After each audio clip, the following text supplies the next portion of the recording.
கடகராசிக்காரர்களை பொறுத்த வரைக்குமே, "உனக்கு என்னப்பா கடகராசி?" அப்படிங்கிற மாரி, "குருஜி இங்க பாருங்க, கடகராசிக்காரர்கள் உங்களை சங்கம் வைத்து தேடிக்கொண்டிருக்கிறோம்." நேத்து ஒருத்தர் அப்படியே இந்த டயலாக் அப்படியே சொன்னாருங்க. நான் உண்மையிலேயே ஆச்சரியப்பட்டேன். எவ்வளோ சீரியஸா மக்கள் நம்மள ஃபாலோ பண்றாங்கன்னு. கடகராசிக்காரர்கள பொறுத்த வரைக்குமே, நீங்கள் எதை செய்யலாம் எதை குரு 6 கூடையவனாக இருக்கிறார். கடக ராசிக்கு. இப்ப இது ராசின்னு புரிஞ்சுக்கணும், லக்னம்னு புரிஞ்சுக்கக்கூடாது. கடக ராசிய பத்தி பேசுறேன். குரு 6 கூடையவராக இருக்கிறார். 6 கூடையவராக இருக்கும்போது, குரு பகவான் வந்து இவர்களுக்கு பெரும்பாலும் எதிரியாக மாறிவிடுகிறார். சந்திரன்னாலே வந்து கற்பனை, கனவு. இந்த சந்திரன் வந்து என்ன பண்ணுவாருன்னா, சும்மாவே இருக்க மாட்டார். ஏதாவது அப்படியே படுத்துட்டே கனவு கண்டுட்டே இருப்பார். அப்ப கடகராசிக்காரர்கள் படம் எடுக்கிறேன். நான் வந்து இந்த மாரி வித்தியாசமான ஒரு கதை, காதல் கதை எழுதப் போறேன். நான் அமானுஷ்ய ஸ்டோரி எழுதப் போறேன். இந்த மாரிலாம் போனாங்கன்னா லைஃப் வேஸ்ட்டு. இவர்கள் கடைசி வரைக்கும் அந்த படத்து பின்னாடி சுத்திட்டே இருப்பாங்களே தவிர, அந்த படம் எடுக்கிறது ரொம்ப கஷ்டம். ஏன்னா ப்ராப்பரான டீம் இவங்களுக்கு கிடைக்காது. நன்றாக புரிந்து கொள்ளுங்க நண்பர்களே. குரு இல்லன்னா பணம் இல்லன்னு அர்த்தம். குரு தான் பணத்துக்கான சோர்ஸ். குரு அறிவு மட்டுமல்ல, குரு தான் பணம். ஏன்னா காலபுருஷ தத்துவத்தின்படி 9 கூடையவனே அவன் தான், பாக்யாதிபதி. அந்த குரு வந்து இவர்களுக்கு என்ன ஆயிடுறாரு? ஸ்ரீமடம் உலகின் ஒரே விஸ்வரூப விஷ்ணு மாயா சாத்தன் மடம் ஜோதிட உலகின் சூப்பர் ஸ்டார் பிரம்மஸ்ரீ ராம்ஜி சுவாமிகள் அழைக்கிறார். ஸ்ரீமடம் வாங்க, சந்தோஷமா போங்க.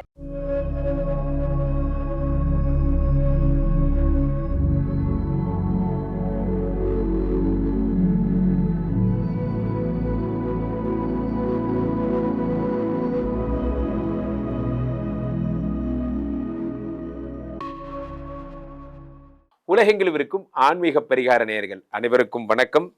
நான் உங்கள் ராம்ஜி.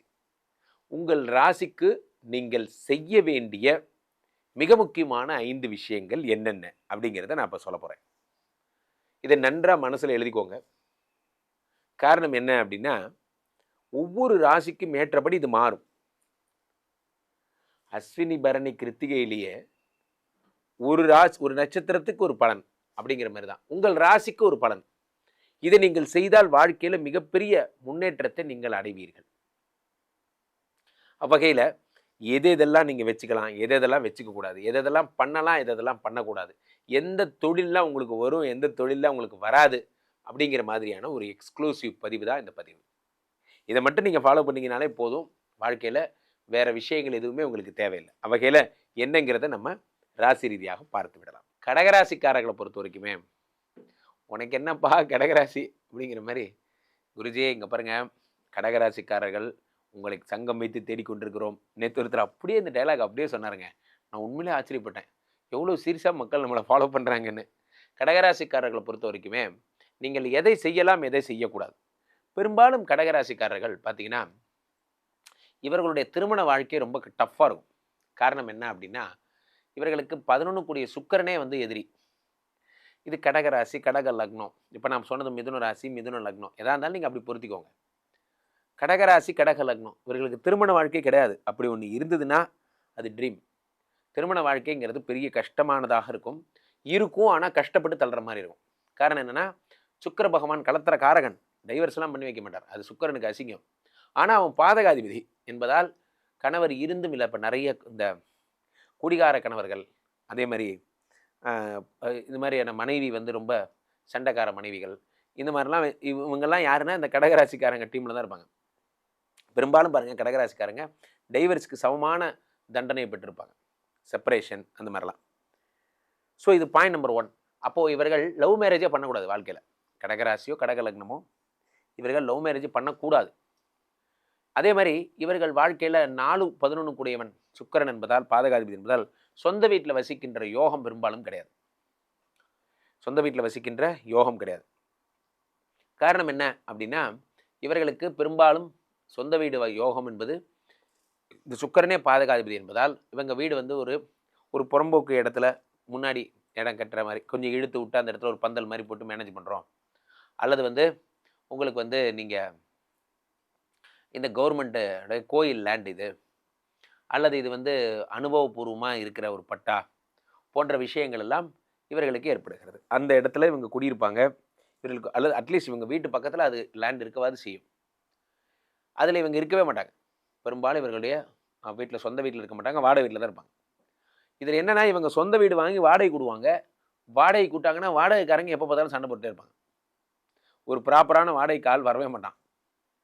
வாடகைக்காரங்களால பிரச்சனை இருந்துக்கிட்டே இருக்கும். ஸ்கின் இஷ்யூஸு, கர்ப்பப்பை இஷ்யூஸு இதெல்லாம் கடகராசிக்காரர்களுக்கு டிஃபால்ட்டாக வரும். சுக்கிரனால. கருமுட்டை இஷ்யூஸு அதனாலேயே நிறைய பாலிசிஸ்டிக் ஓவரி மாதிரியான பெண்கள்லாம் ரொம்ப அதனால் பாதிக்கப்படுவாங்க. ஊரினுடைய மத்திய பாகத்தில் இருப்பாங்க. இப்போ கோரட்டூர், கோயம்பேடு, அந்த சென்டர் ஆஃப் த சிட்டி இங்கெல்லாம் இருப்பாங்க. அது பெரும்பாலும் அண்ணா நகர் இந்த மாதிரி நான் சென்னையில் சொல்கிறேன். அந்த மாதிரி ஊருடைய மத்திய பாகம். பெரும்பாலும் இவர் கடற்கரைகளுக்கு ரொம்ப விரும்பி செல்வாங்க. பெரும்பாலும் வீட்டுக்குள்ள விஷ ஜந்துக்கள்லாம் வரும். இதெல்லாம் இவங்களுடைய குணங்கள். இவர்களுக்கு குரு 6 இருக்கிறார் கடக ராசிக்கு. இப்போ இது ராசின்னு புரிஞ்சுக்கணும், லக்னன்னு புரிஞ்சிக்கூடாது. கடக ராசியை பற்றி பேசுகிறேன். குரு 6 இருக்கிறார். 6 இருக்கும்போது குரு பகவான் இவர்களுக்கு பெரும்பாலும் எதிரியாக மாறிவிடுகிறார். அப்போது பெரும்பாலும் கடகராசிக்காரர்கள் பார்த்தீங்கன்னா தாமத புத்திர பிராப்தி அல்லது குழந்தை இருந்தும் அந்த குழந்தையோட சந்தோஷமாக இருக்க முடியறதில்ல. இதெல்லாம் ஏற்படும். இப்போ கடகராசிக்காரர்கள் என்ன பண்ணலாம்? சந்திரனாலே கற்பனை கனவு. இந்த சந்திரன் என்ன பண்ணுவார்னா சும்மாவே இருக்க மாட்டார். ஏதாவது அப்படியே படுத்துட்டே கனவு கண்டுட்டே இருப்பார். அப்போ கடகராசிக்காரர்கள் படம் எடுக்கிறேன், நான் இந்த மாதிரி வித்தியாசமான ஒரு காதல் கதை எழுத போகிறேன், நான் அமானுஷ ஸ்டோரி எழுத போகிறேன், இந்த மாதிரிலாம் போனாங்கன்னா லைஃப் வேஸ்ட்டு. இவர்கள் கடைசி வரைக்கும் அந்த படத்து பின்னாடி சுற்றிட்டே இருப்பாங்களே தவிர அந்த படம் எடுக்கிறது ரொம்ப கஷ்டம். ஏன்னா ப்ராப்பரான டீம் இவங்களுக்கு கிடைக்காது. குரு தான் ஃபினான்சியர். நன்றாக புரிந்து கொள்ளுங்க நண்பர்களே. குரு இல்லைன்னா பணம் இல்லைன்னு அர்த்தம். குரு தான் பணத்துக்கான சோர்ஸ். குரு அறிவு மட்டுமல்ல, குரு தான் பணம். ஏன்னா காலபுருஷ தத்துவத்தின்படி 9 குடையவனே அவன் தான், பாக்யாதிபதி. அந்த குரு இவர்களுக்கு என்ன ஆயிடுறாரு, இப்போ எதிரிங்கிறதுனால லேட்டாக தான் இவங்களுக்கு ப்ரொடியூசர்ஸ் கிடைப்பாங்க. ஆனால் கண்டிப்பாக கிடைப்பாங்க. கிடைச்சிட்டாங்கன்னா சூப்பராக இருப்பாங்க. கிடைச்சிட்டாங்கன்னா சூப்பராக இருப்பாங்க கடகராசிக்காரர்கள். ஆனால் அந்த குரு கிடைக்கிற வரைக்கும் கஷ்டம்.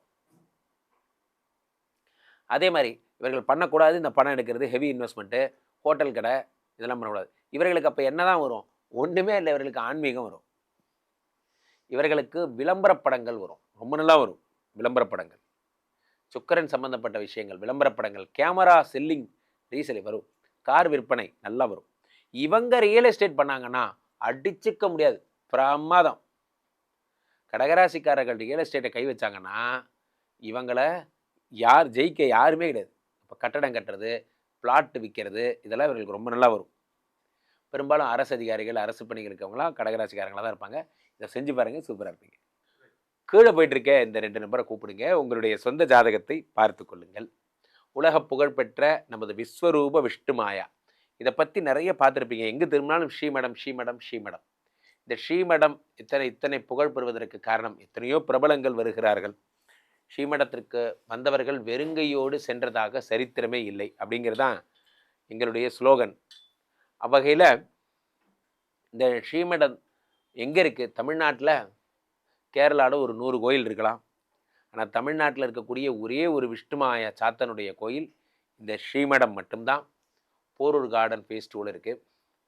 தொடர்ந்து இந்த ஸ்ரீமடத்திற்கு வாங்க. கூகுள் மீட் வசதிகளில் கூட இந்த நடக்கிற பூஜைகள் எல்லாம் பார்க்கலாம். ஒரு முறை ஸ்ரீமடம் விஷ்ணுமாயாவை தரிசித்தவர்கள் வாழ்க்கையில் மிக உன்னத நிலையை அடைகிறார்கள் என்பது நிச்சயம் திண்ணம். அவ்வகையில் உங்கள் வருகைக்காக நானும் சுவாமியும் காத்திருக்கிறோம். சிலைகள் எல்லாம் கூட நாங்கள் பண்ணித்தரோம். விஷ்ணுமாயா சிலைகள் வேண்டும் என்பவர்கள் ப்ராப்பராக அதுக்கு பூஜைகள்லாம் பண்ணி நம்ம ரெடி பண்ணித்தரோம். வேண்டும் என்பவர்கள் பதிந்து கொள்ளலாம்.